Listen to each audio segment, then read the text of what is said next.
I said, we like to party, we like to party, we like to party, we like. My name is Dan Walker, and we're here in the Submarine studio here in Brooklyn, New York. The Submarine is a studio that I established back in 2012. Why New York City? I ended up here due to music, ultimately.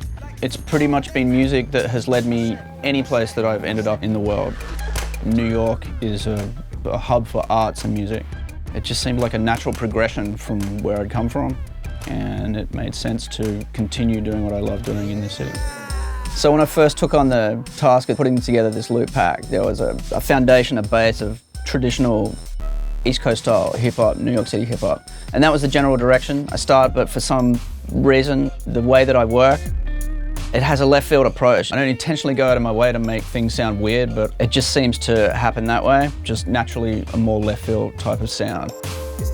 I feel positive that I can bring something like this to the table that still has a foundation and traditional elements of East Coast New York City hip-hop in there, but it has my twist on it.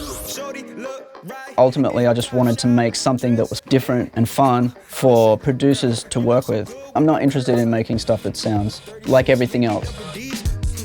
Interesting and weird stuff. It's not always out there. I'm working with an artist named Robin Hood. We work together heavily on a lot of music outside of the loop packs. You know, he's on the level, and I think just having a rapper on the pack as well just brings some authenticity and grit to the production, you know, to the loops. It just brings some legitimate New York City personality.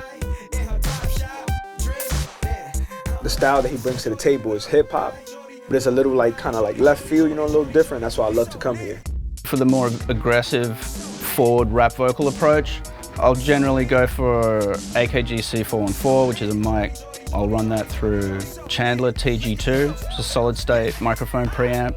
Then into an Empirical Labs Fatso, just for a little bit of compression. And then the last part of the chain is the Manley Massive Passive, which is a tube EQ, and then it gets into the system that way.